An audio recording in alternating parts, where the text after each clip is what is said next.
Buenas noches para todos, para todas. Les saludo cordialmente en esta noche de 16 de octubre de 2023. Esta es la sección G del curso de Derecho Romano correspondiente a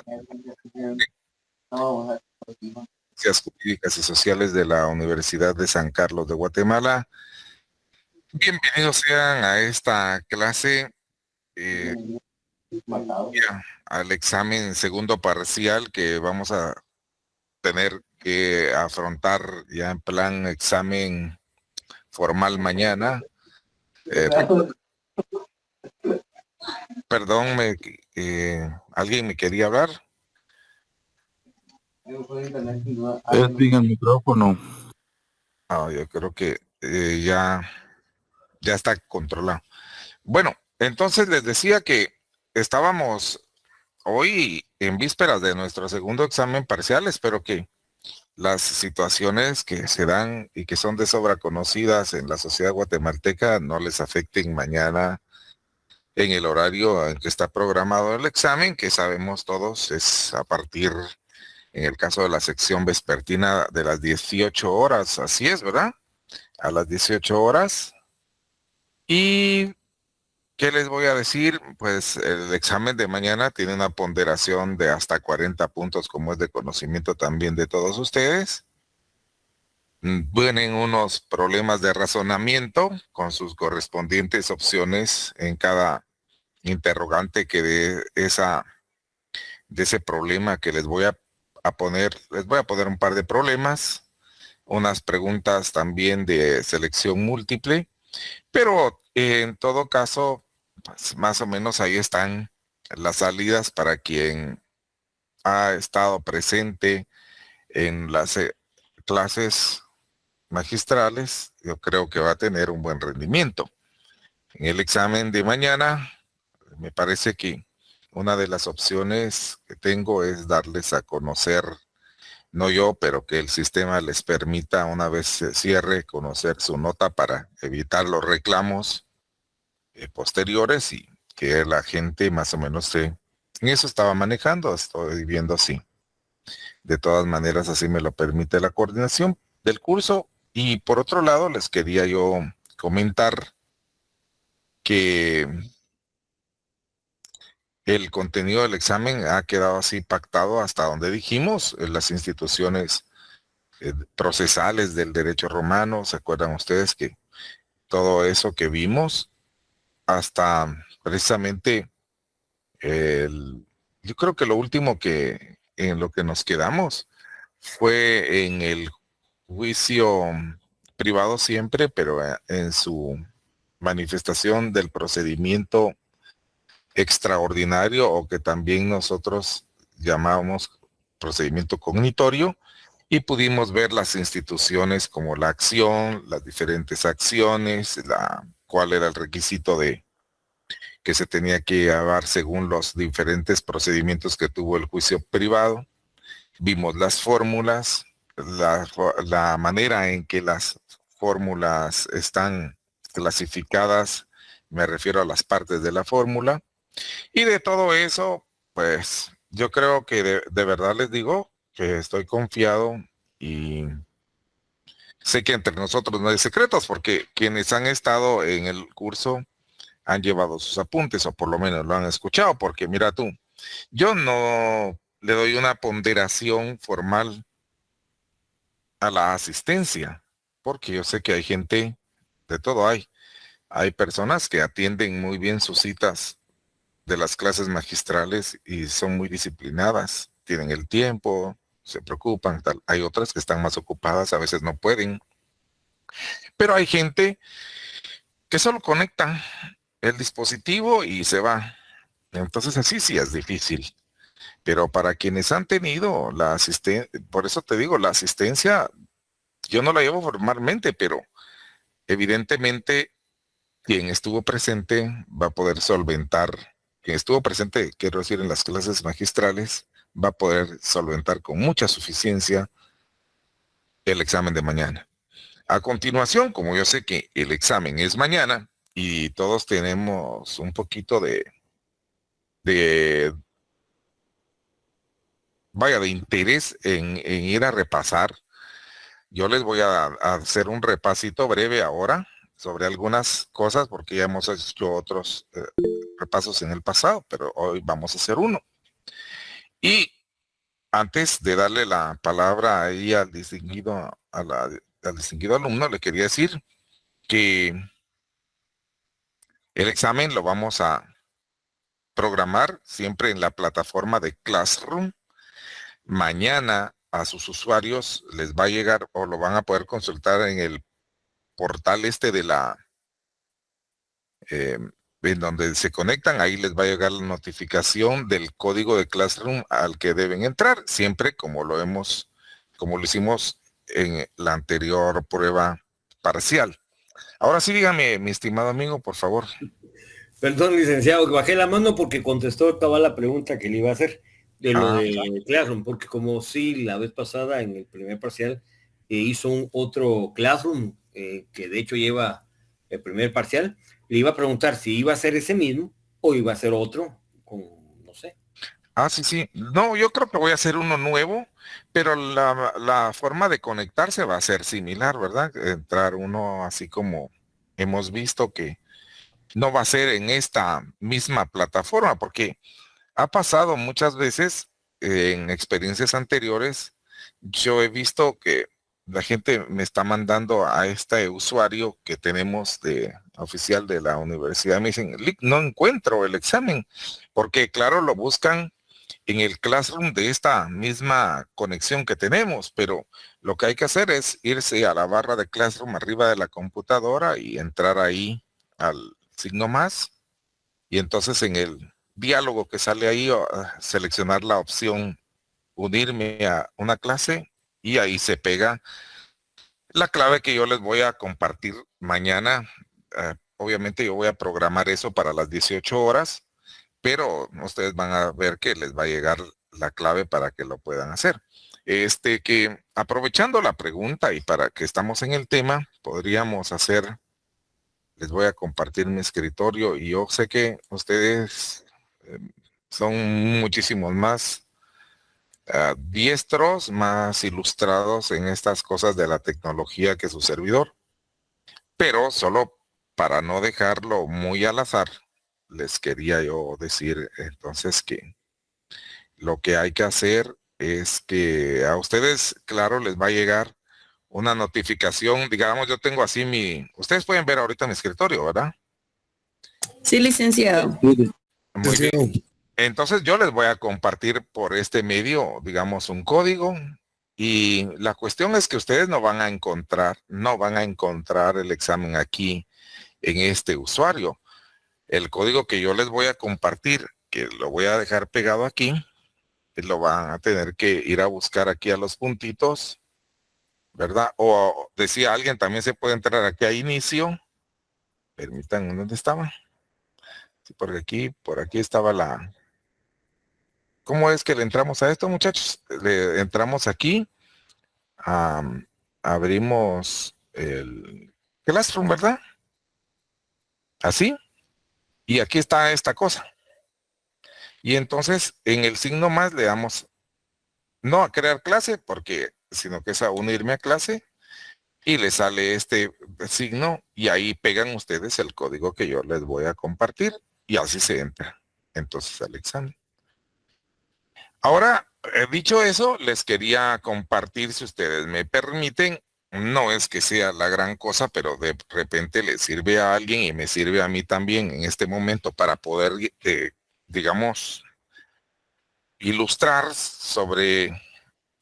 dar una como referencia de algunas cosas que ya vimos y que es muy sencilla, pero ojalá que les ayude también en lo conducente a cada uno.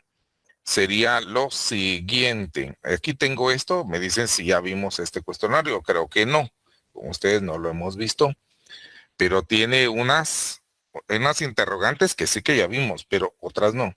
Por ejemplo, como nosotros dentro del contenido de este segundo parcial, nos tocó ver, ¿se acuerdan que terminamos las unidades del anterior parcial cuando entramos a aquella cosa de las interpolaciones.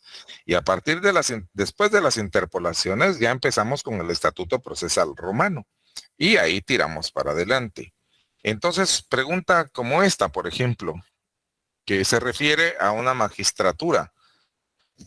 Esa tiene que venir porque, aunque las magistraturas las vimos en la anterior unidad, de todas maneras este magistrado es importante dentro de las instituciones del Estatuto Procesal Romano, concretamente las instituciones del derecho procesal, porque todos sabemos que que ejerce sus facultades a través de decretos en el juicio privado es el pretor.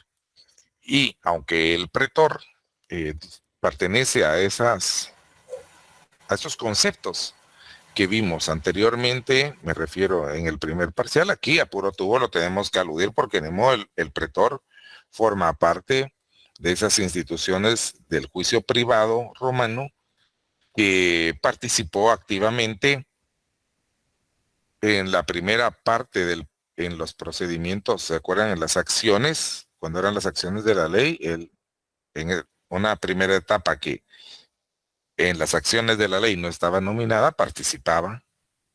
Y luego, ya en la etapa clásica del derecho romano, cuando el procedimiento era el formulario, ya las etapas del juicio privado estaban nominadas. Y así el pretor, participó en el encauzamiento de las cosas y por eso después aparece aquí, en la etapa injure de ese procedimiento, la lleva totalmente a su cargo el pretor.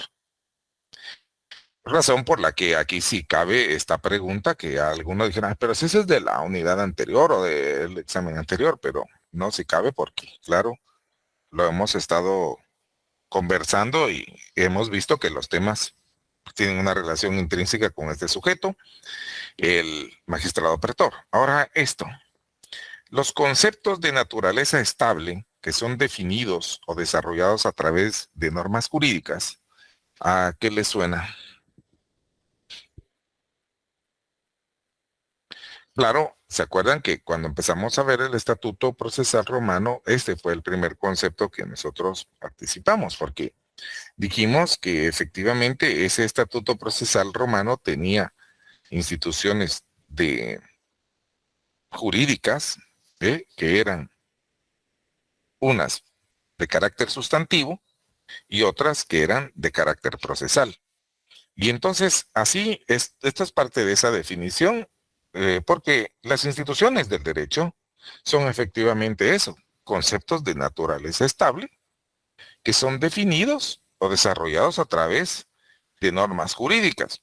Yo, en el afán, en la cuestión de ampliar eso, también compartí otras definiciones, como decirles que los conceptos estos, las instituciones del derecho, sí son conceptos o figuras legales que se originan, que se desarrollan y que incluso pueden extinguirse a través de una serie de normas, por supuesto jurídicas, que son especializadas y que a ellas se tiene que atener el particular, sin que importe la voluntad del particular inmerso en esas instituciones.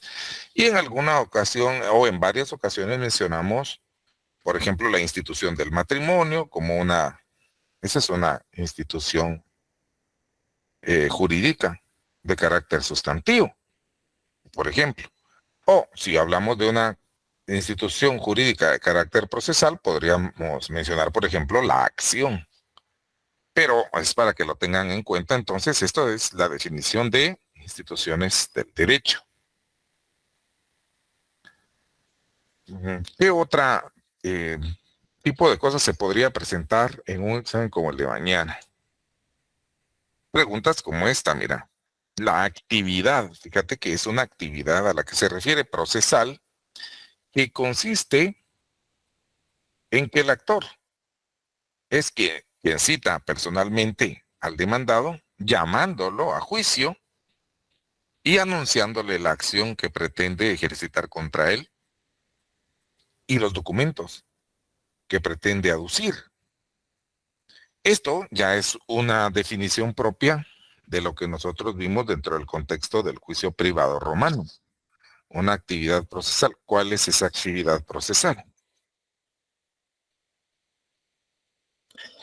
Recuerdan que en su oportunidad, cuando yo compartía este tema, les decía que debió ser muy fregado al principio, sobre todo en las instituciones del derecho clásico romano, que el actor tuviera que ir personalmente a comunicarle al demandado las acciones. Mira tú que les decía yo, eso es una cosa fregada, ¿verdad? Era jodido. Afortunadamente, pues en la misma, ya en el derecho clásico romano, se pudo permitir la participación de representantes que pudieran apoyar al actor, pero la situación es que esta sí tenía, esa actividad procesal tiene una denominación en el derecho romano. ¿No es la acción esa? No. ¿Te parece? Porque la acción es la que él va a anunciarle, pero a este acto, que te acuerdas que lo comparamos ya con el desarrollo y la evolución de tantos siglos a lo que hoy nosotros conocemos como la notificación de la demanda. ¿Sí? Y esa es la citación a juicio, se llamaba en el derecho romano, o in jus vocatio. ¿Sí? In jus vocatio o citación a juicio. Eso es precisamente la primerita en el derecho clásico romano, en el juicio privado, en el procedimiento formulario. Esto fue la primera actividad, así es como empieza a desarrollarse la primera actividad procesal que hay, es en esta, la citación a juicio se llama, o in jus vocatio, porque así, pero si ponen citación a juicio, está bien. Así que yo creo que sí va a valer la pena que terminemos por lo menos esta muestra que tengo hoy para ustedes en plan un repasito. Y veamos este otro principio que también lo comenté. Vean, como yo les digo siempre, alguna vez quiero contarles una anécdota hace muchos años, cuando todavía las clases eran presenciales, por supuesto. El profesor que le tocaba, no sé, tenía yo unos de mis compañeros profesores ahí en el primer año que eran metiches, no sé si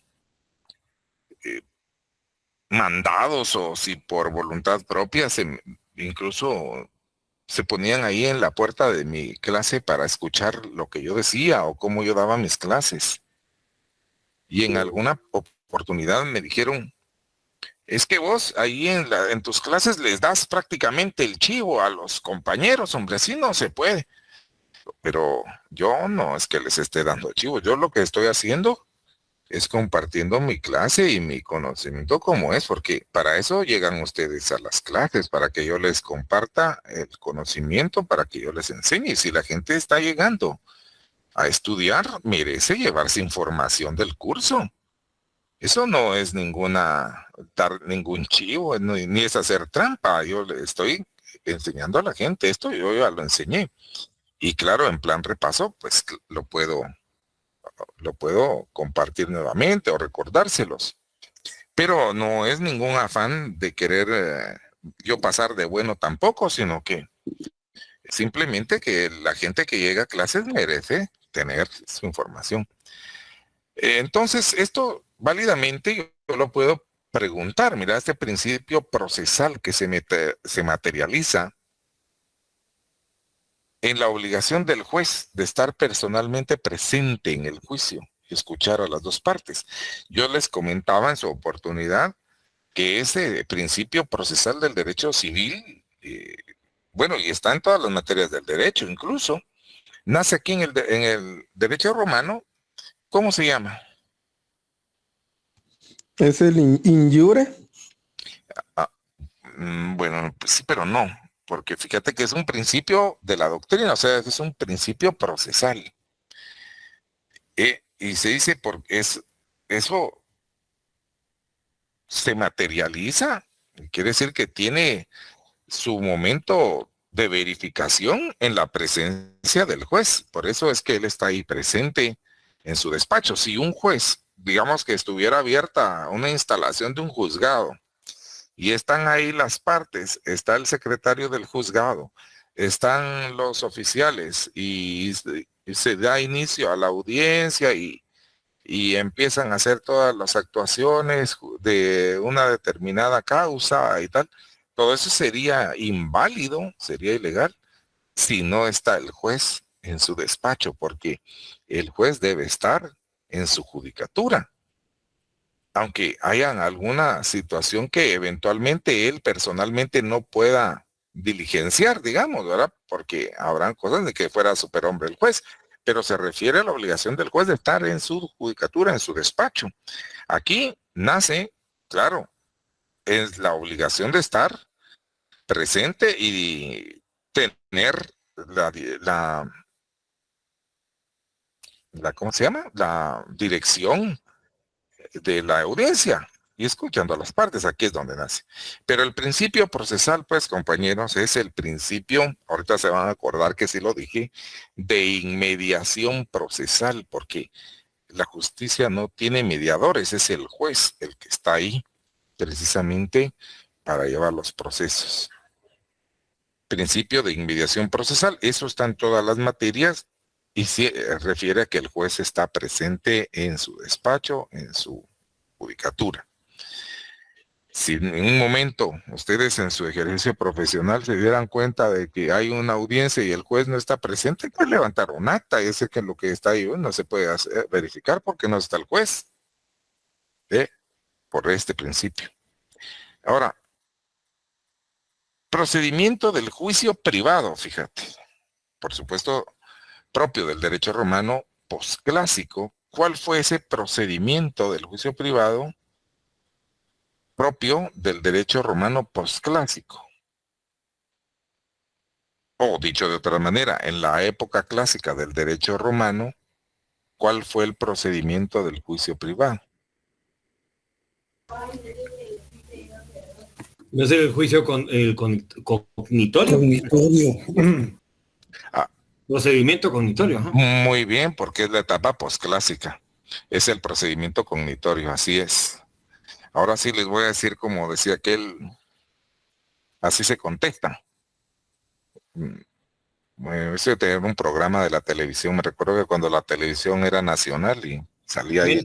Mentes sanas. ¿Verdad que sí? Salía en canal 11, creo yo. Mentes sanas, sí, canal 12, 13, no, 2, 11 o 13. 11 creo que era, porque eso fue antes del 82, ya estaba ese programa y les recuerdo que ahí salía una competencia de colegios, era aquello, ¿verdad? Colegios e institutos que competían. Estaba bonito el programa. Muy bien. Con la Nesbitt. Vamos con la Nesbitt. Muy bien, el patrocinio de la Nesbitt. Ahora, otra vez, actividad procesal que se materializa cuando estando las dos partes ante el pretor, el actor vuelve a anunciar al demandado la acción que intenta contra él y luego hace la petición, ves que está subrayado, hace la petición de la acción al magistrado. ¿Cuál es esa actividad procesal? Se conoce en el derecho romano, como aquí estoy diciendo, la petición de acción. Así se llama, petición de acción o postulatio acciones. Postulatio accionios, algo así. Sí, aquí está. O le pueden poner petición de acción. Ahí eso va a estar. Bueno, de todas maneras no van a tener problemas, mis distinguidos amigos, porque cada una de las preguntas pues, va a tener ahí una manera de seleccionar, no es que ustedes tengan que escribir algo, pero van a tener, no que adivinar, sino que seleccionar, ¿verdad? Porque vimos de adivinar. Yo estoy seguro que ustedes al ver ahí el concepto lo van a poder reconocer.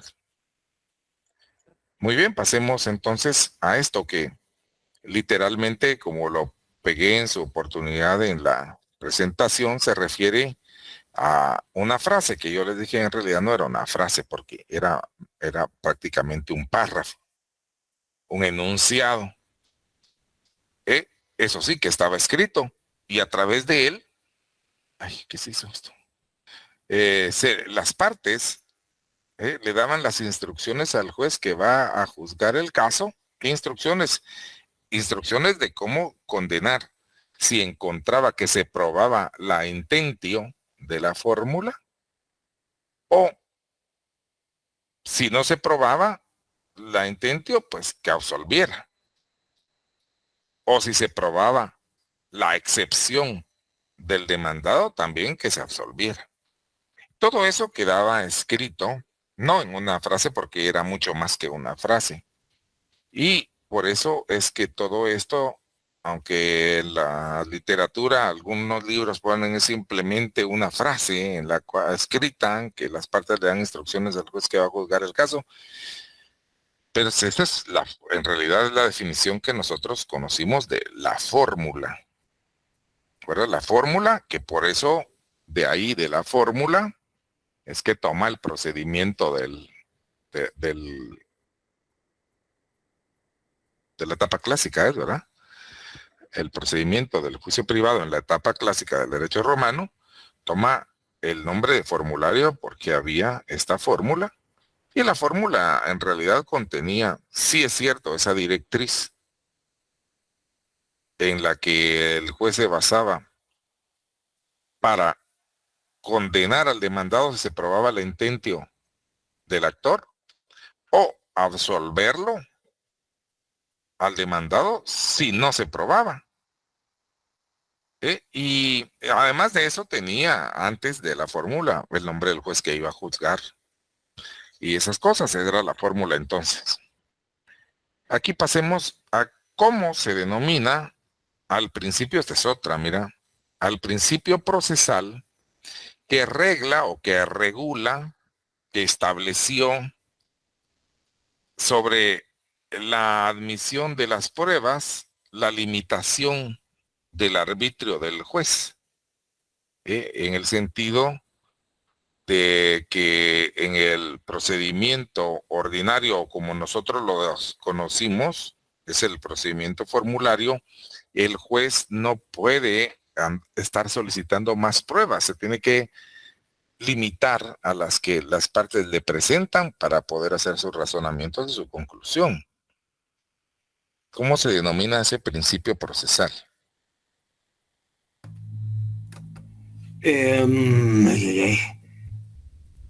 Ya lo tengo. Ahí. Principio dispositivo. Así es el principio, muy bien. Es el principio dispositivo. Ahí, por medio de el juez no podía allegarse prueba, solicitar más pruebas, tenían los que conformarse, tenía que hacer su razonamiento con las pruebas presentadas por las partes. Contrario a eso, había otro procedimiento que ya en el cognitorio sí le permite al juez allegarse prueba, pero eso va a ser allá en el cognitorio. Y allá, ¿cómo se llamaba ese principio? Inquisitivo, si no estoy mal, licenciado. Inquisitivo, así es, inquisitivo, muy bien. Y ya eso ya va a ser en el cognitorio. ¿Se acuerdan que, no sé si más adelante lo vamos a encontrar en este cuestionario, pero dijimos que la ventaja de este principio dispositivo era en cuanto a que el juez podía darle a las pruebas el valor que según su opinión, según su razonamiento le correspondiera. Él le daba el valor a las pruebas. Eso era en el dispositivo. Estaba limitado él a no pedir más pruebas, pero a las pruebas que recibía les podía dar él su propio valor, ¿verdad? Entonces eso genera también un sistema de valoración de la prueba que lleva un nombre. Y en cambio, en el principio, el inquisitivo, el juez sí se podía llegar nuevas pruebas, podía solicitar más pruebas, pero la prueba ya estaba tasada. En cambio aquí se llama, en el dispositivo, ¿cómo se llamaba la valoración de la prueba? Principio de libre, ¿qué?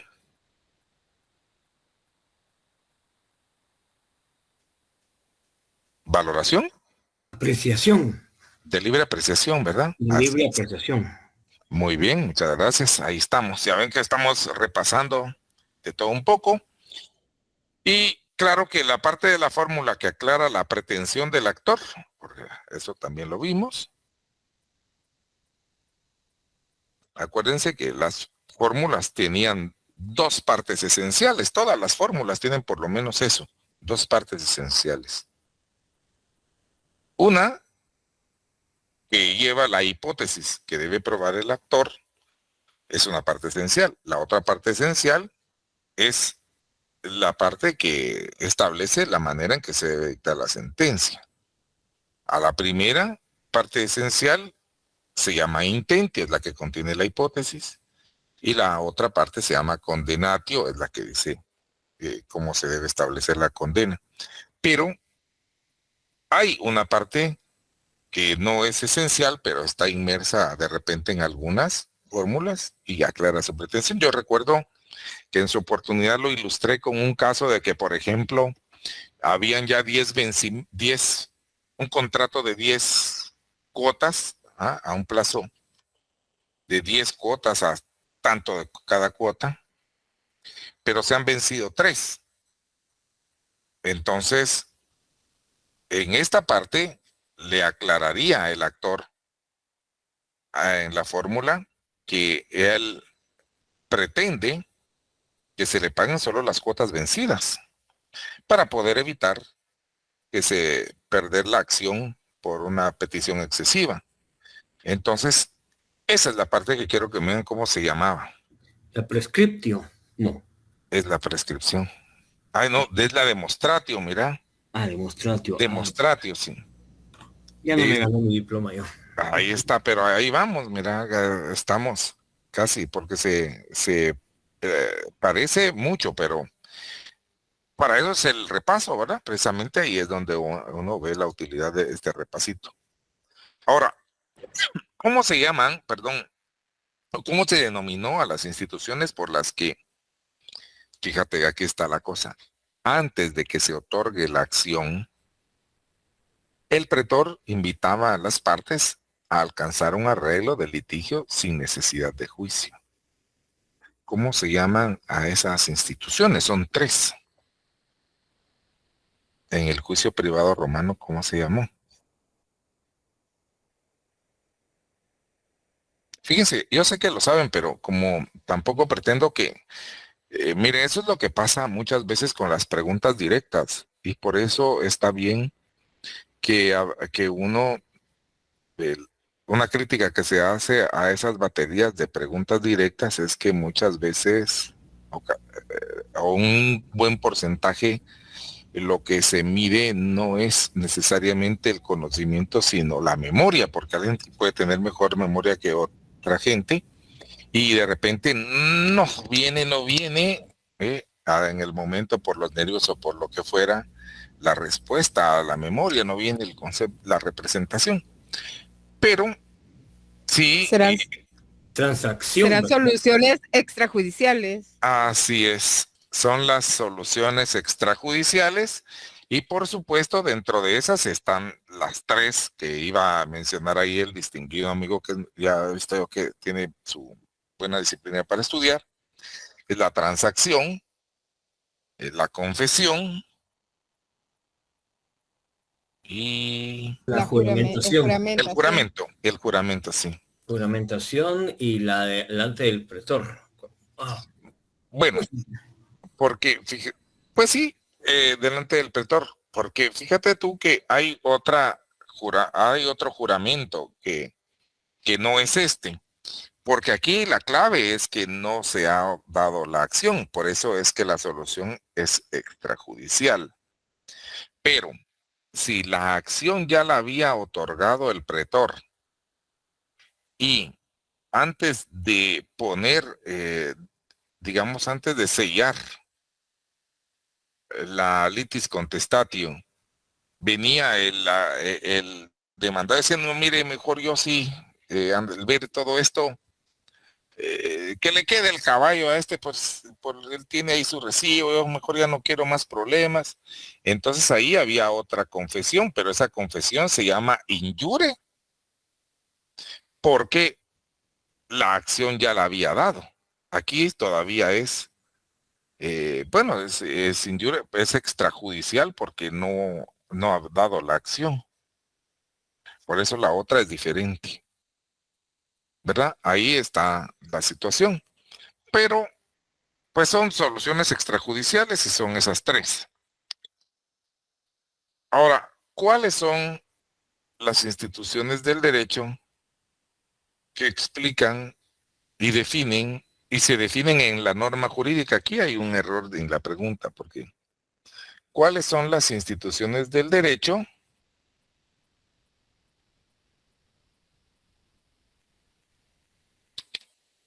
¿cómo está? Yo siento que está mal planteada.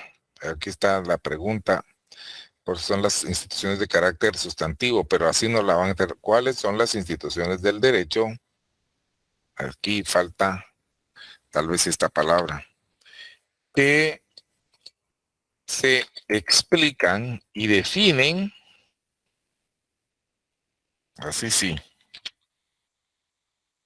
en la norma jurídica. Así sí hace sentido.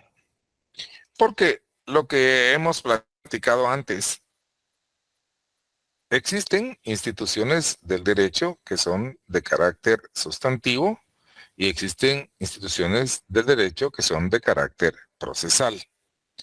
Pero estas de carácter sustantivo lo que hacen es explicar y definir las características de la institución. Es decir, en otras palabras, si ustedes recordaran sus estudios de introducción al derecho, diríamos que estas instituciones de carácter sustantivo son las que contienen el derecho subjetivo de la persona.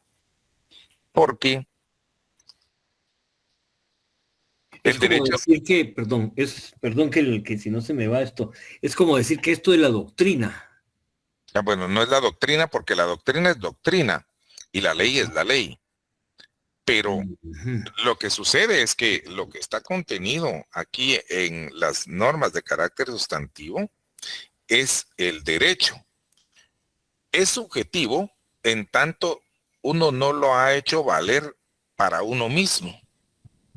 Porque la norma jurídica, como ya ves tú, que tiene la característica también de generalidad,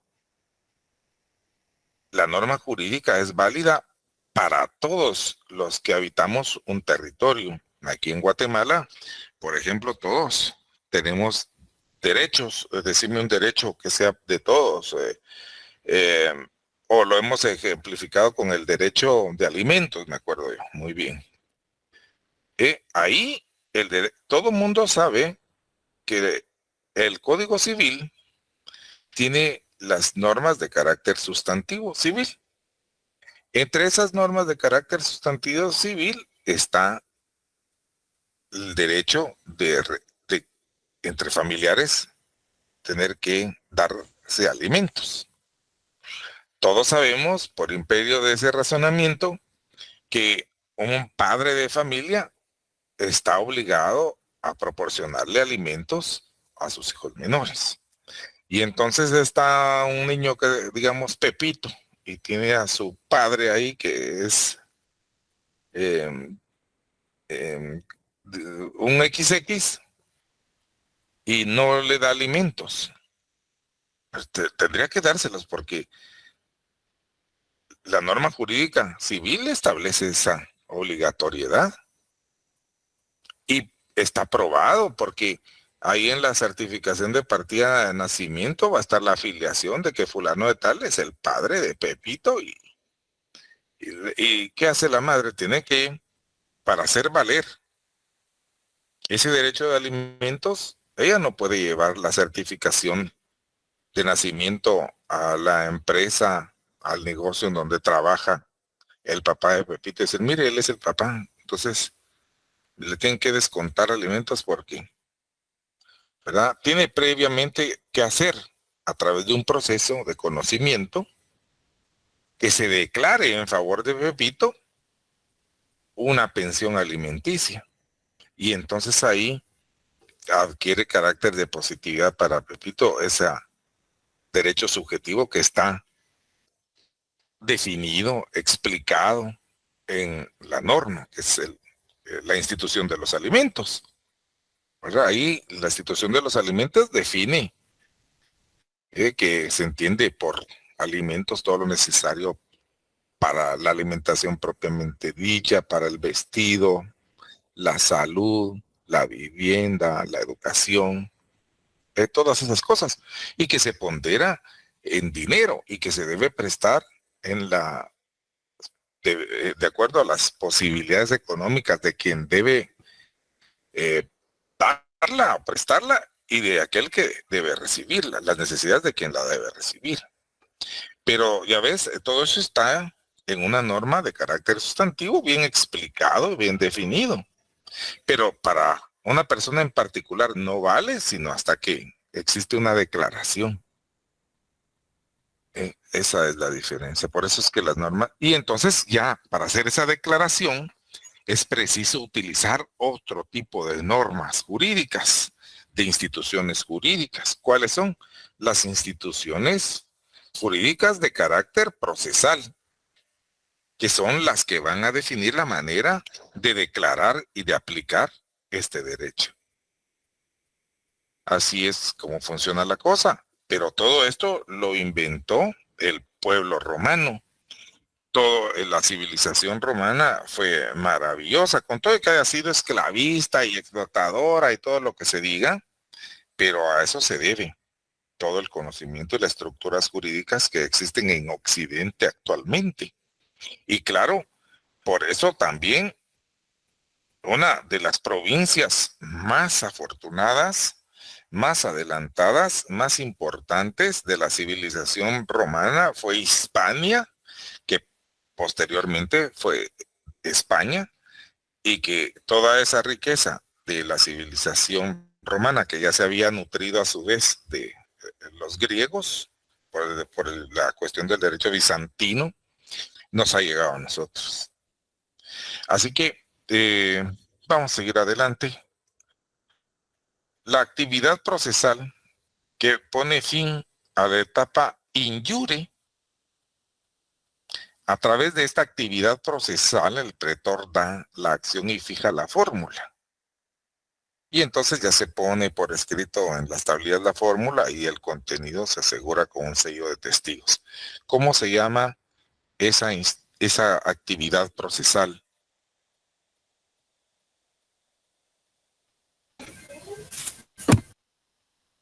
Es aquí se las voy a poner yo, la litis contestación o la litis contestatio. Ahí no vas a tener tu pierde porque las opciones te van a aparecer y yo sé que van a poder, como te digo, no adivinar, sino identificar los conceptos de aquellos que han sido fieles a mi curso y que pues se han conectado. Así es la cosa. No es una cosa mágica ni tampoco es trampa, sino que el que avisa no traiciona. Nosotros obedecemos un principio de legalidad, de verdad. Ahora, la institución del derecho, pero del derecho procesal civil, que consiste en que una persona acuda ante el órgano jurisdiccional para solicitarle que le tutele un derecho que considera le asiste. Esa definición sí la hemos visto bastante. ¿Cuál es?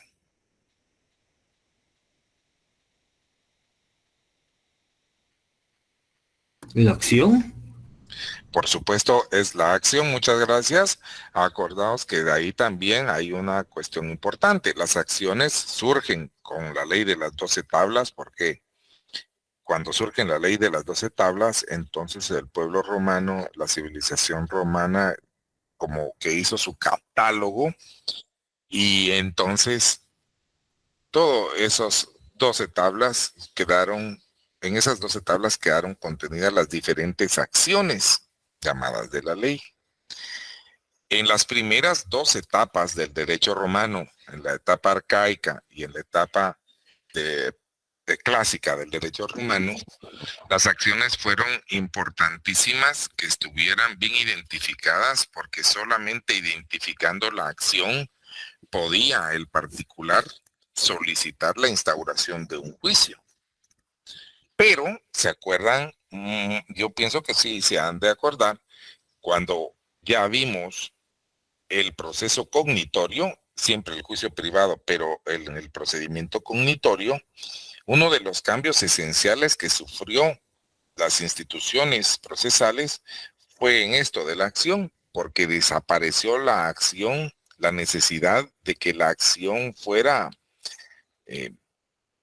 tipificada particularmente en cada caso. Se volvió la acción una forma genérica de pedir justicia, así como lo describe muy bien este enunciado. Ya no necesitaba el ciudadano, el particular, que el funcionario judicial o los órganos jurisdiccionales tuvieran un catálogo de acciones para poder solicitar la instauración de un juicio. A partir del procedimiento cognitorio, o también llamado extraordinario, la acción adquiere esa característica de una forma, un recurso, una herramienta de uso genérico para la solicitud de justicia, como lo es actualmente. Desde entonces y para este siglo XXI, la acción es eso, una forma genérica de solicitar justicia. Es una institución, por supuesto, del derecho. Y si, como nosotros estamos en un derecho civil, porque lo que nosotros enseñamos como derecho romano en las universidades de América es la parte atinente al derecho privado, que por ser o ius civili, que es el derecho civil. Entonces, la acción. Muy bien. Ahora, la facultad del magistrado, que se refiere a las declaraciones que hace para la buena marcha del litigio, como la de atribuir la posesión interina. Fíjate, posesión interina, por eso está subrayado, de la cosa en litigio a una de las partes. ¿Se acuerdan que en su oportunidad también yo les expliqué que no se podía esperar que el magistrado pretor o que en el juicio privado se solventara todo el juicio, que a lo mejor llevaba su tiempo, y si se trataba de un ser vivo como un caballo, por ejemplo, ni modo, ese necesita atenciones de comer sobre todo, y su hospedaje, su establo, sus atenciones.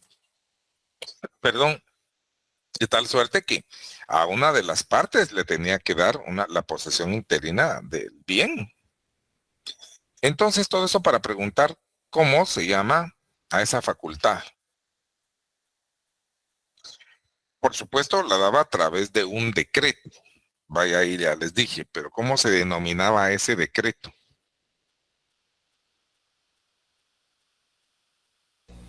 Litis contestatio. Ah, no, mi cielo, porque fíjate que eso, aquí estamos hablando de atribuir la posesión de la cosa en litigio a una de las partes. El pretor la hace. Chere. Así es. Perdón, Dicere. me equivoqué, ahorita le digo. Es dicere, se llama el decreto que él emite, porque a través de él declara pues que le queda, en tanto se solventa el juicio, el bien a una de las partes. Otro buen ejemplo podría ser en el divorcio. Bueno, pero eso ya en la actualidad, imagínate cómo se solventarían algunas cosas si no se hubieran implementado este tipo de facultades para los jueces. Aquí pues era un magistrado pretor, pero como todo esto evolucionó, esto lo vimos nosotros dentro de un tema que se llamaba la jurisdicción pretoria. Y vimos que el pretor tiene, entre otras estos 4 decretos que son muy importantes. El primero y más conocido es la facultad de otorgar la acción, que se llama dare, ¿se acuerdan?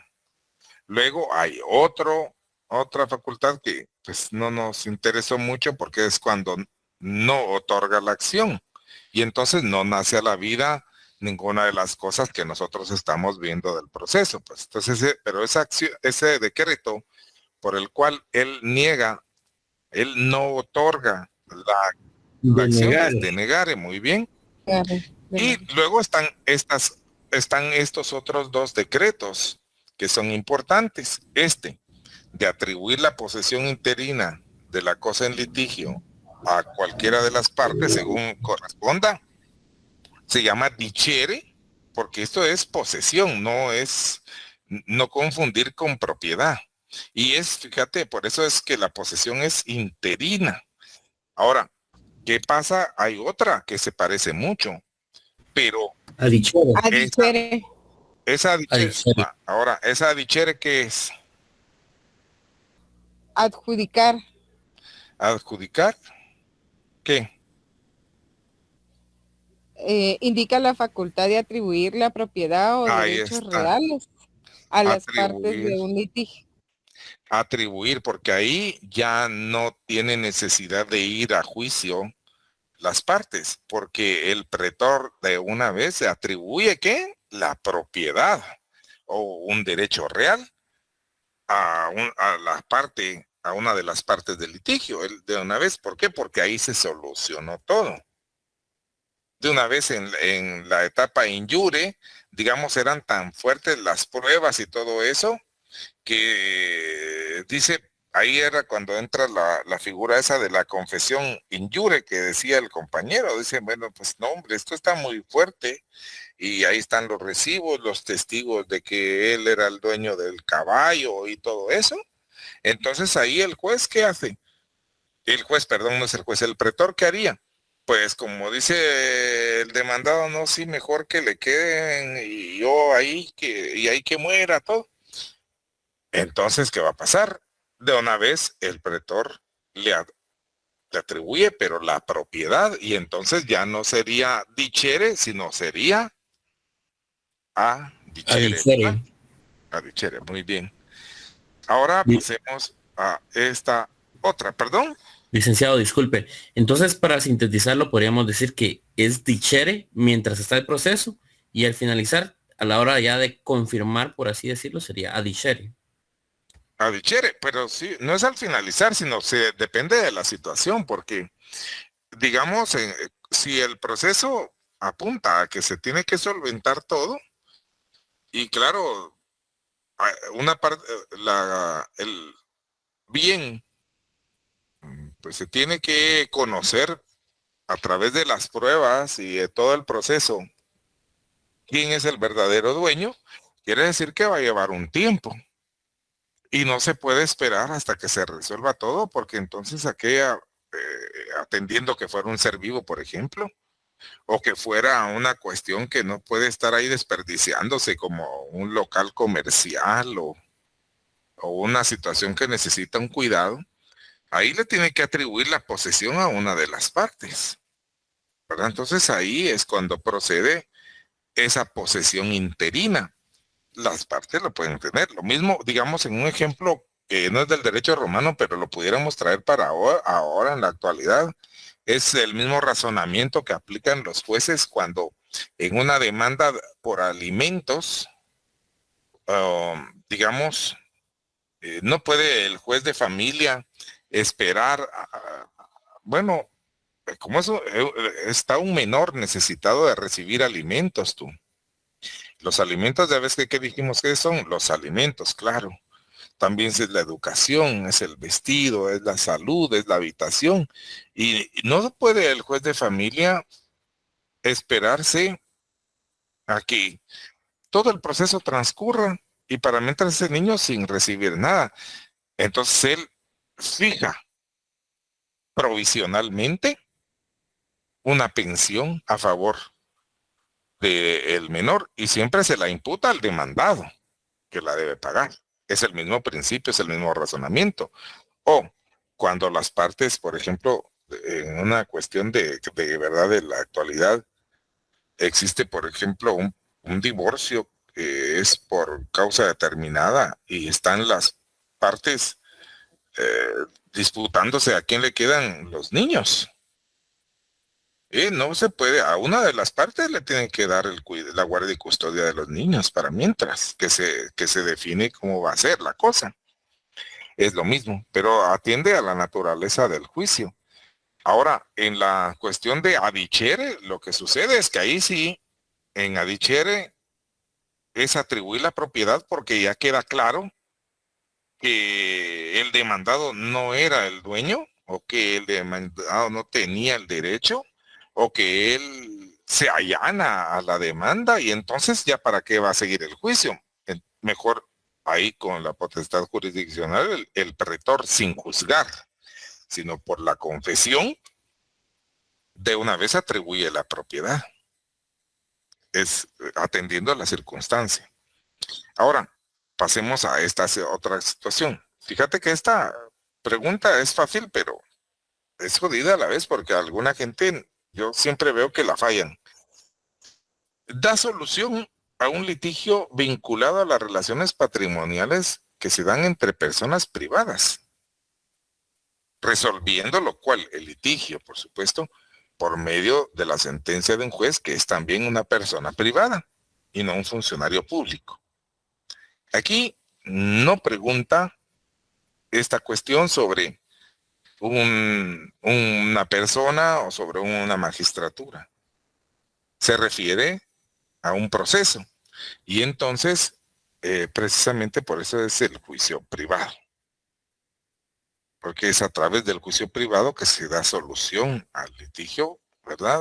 Siempre los litigios privados en el derecho romano atendían situaciones vinculadas con el patrimonio fundamentalmente.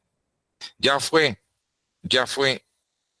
el juicio privado, pero en el procedimiento cognitorio que se atendieron otro tipo de situaciones que no estaban consideradas plenamente en las acciones, como por ejemplo las cuestiones de alimentos entre familia o el pago de servicios profesionales. Esas cosas no estaban bien protegidas, digamos, por las acciones y entonces por eso se implementó ya en el derecho postclásico ese procedimiento extraordinario que empieza en el siglo I después de Cristo.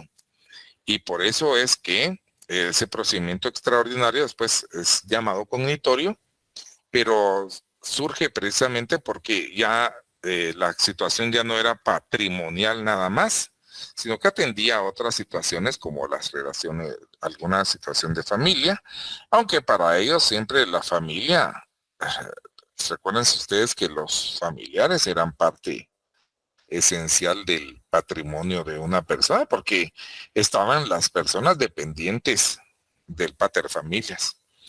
Bien, pero aquí es el juicio privado. Hacemos a otra. Aquí sí está. Esto ya la habíamos contestado. Disculpe, solo ponga el anterior, porfa, disculpe, un ratito. Aquí. Ahí estamos, gracias. Muy bien. Entonces, veamos esta otra. Esta ya me la habían contestado ustedes, las soluciones extrajudiciales posibles, ¿verdad? En la etapa clásica. Eran 3. Y ya sabemos nosotros que son estas, la transacción y el juramento. Ahí tenemos esas 3. Vamos a ver qué otra tenemos. Pero finalmente habían bastantes. Bueno, ¿cómo se denomina al efecto de la litis contestatio por el que la acción queda totalmente agotada? Eso significa que el actor ya no puede intentar otra vez la misma acción por el mismo caso contra el demandado. Entonces es un efecto que se expresaba con la regla que dice que no es lícito accionar 2 veces por la misma cosa. Es el efecto es como consumir, ¿verdad? Pero ese es consuntivo, se llama. Ese es el efecto consuntivo de la litis contestación. Muy bien. Veamos. Bueno, hasta ahí se me terminó. Fíjese que hay una situación que no todas las preguntas van a ser así. Vean, nosotros hemos estudiado que en este procedimiento propio de la etapa clásica es el procedimiento formulario. Le hemos puesto particular atención porque ya le da participación a diversas instituciones procesales como por ejemplo, lo que hemos dicho que ahora lo identificamos en la figura de la notificación. Ahí comprendemos nosotros el instituto de las notificaciones, identificando a esa actividad procesal que se llamaba in jus vocatio o citación a juicio. Ahí nosotros lo podemos ubicar así, pero también vimos que hay, ¿cómo les dijera yo? Aquí me voy a conectar otra vez con ustedes. ¿Cómo es la cosa? Vamos a ver. ¿Y ahora por qué no salgo yo? Aquí estoy.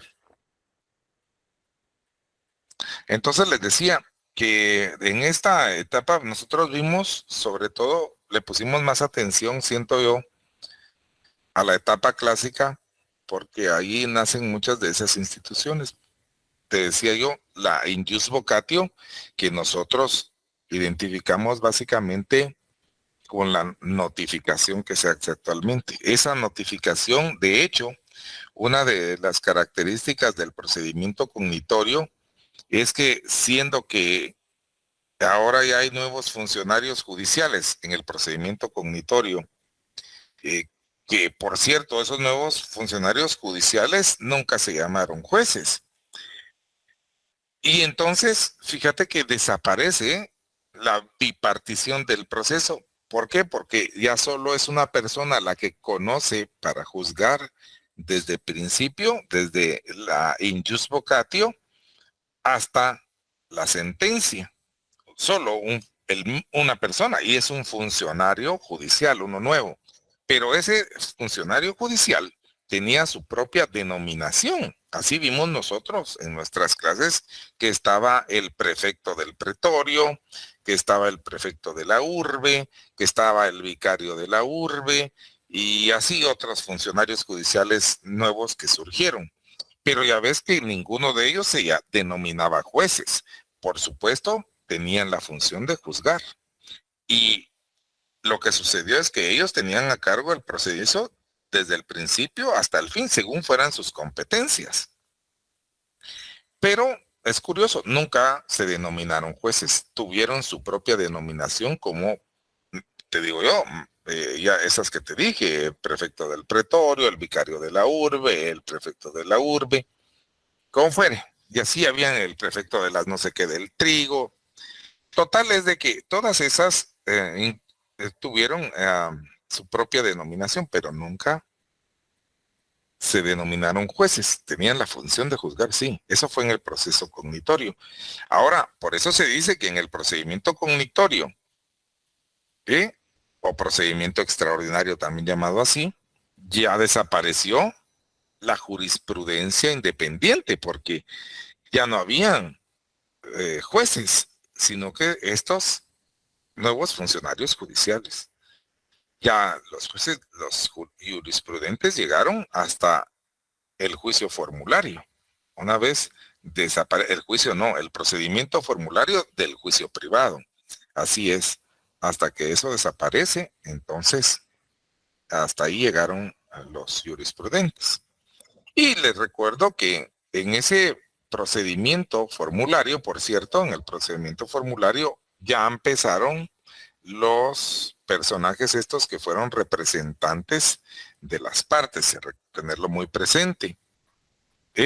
Y también hay que tener presente que en la etapa clásica funcionaba para administrar cada etapa del proceso en el juicio privado, en el procedimiento formulario. Así sabemos que el pretor, toda la etapa in iure, que el juez era el encargado de la etapa apud iudicem, y sabemos que, por cierto, la sentencia en el procedimiento formulario que dijimos que era necesariamente, siempre en el procedimiento formulario, la sentencia dijimos que era de carácter pecuniario, porque siempre se condenaba a pagar en dinero.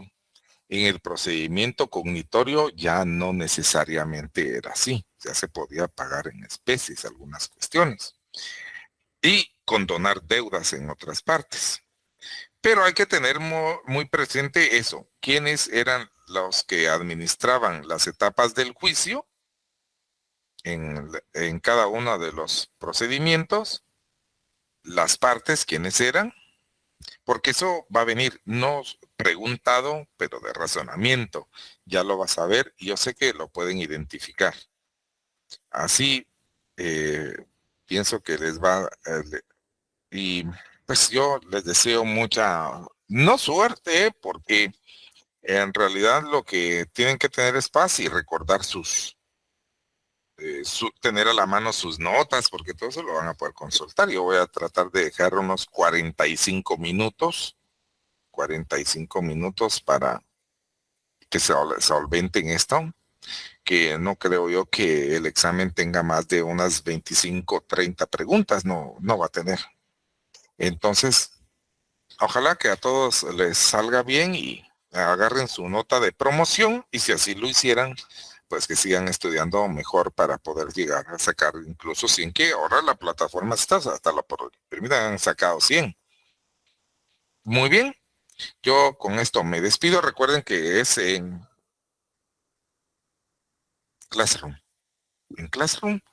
y ahí les voy a mandar yo el código. Les deseo éxitos a todos, que tengan muy feliz noche y espero que no tengan dificultades mañana. Tengan mucho cuidado también con lo que pasa actualmente, y ya ven que estamos sometidos a una situación de una anarquía terrible, porque eso es lo que hay en Guatemala, una anarquía. El gobierno no hace lo que tiene que hacer y la gente hace también cosas que no debe hacer, invocando derechos y cosas, pero la verdad es que nadie obedece a las leyes, ni administrados. Solo nosotros estamos al margen de esas situaciones, porque es terrible, no se puede. Ojalá, pues yo digo, mira, tú teniendo tanta, tal vez va a sonar un poquito romántico eso, ¿verdad? Pero teniendo tanta bendición en este país, los problemas que se buscan que no se pueden solucionar son tan sencillos si se comparan con los de otras naciones, como lo que está pasando allá por el Medio Oriente actualmente. Ya quisieran tener esas gentes un poco de la paz, entre comillas, y de las bendiciones que tenemos nosotros aquí. Y hay cosas que son bien importantes y a veces la gente no las ve. Les deseo muchos éxitos, que estén bien y ojalá a todos les vaya bien mañana en mi examen. Muy buenas noches y con Gracias, licenciado. Muchas gracias, licenciado. Licenciado, buenas noches.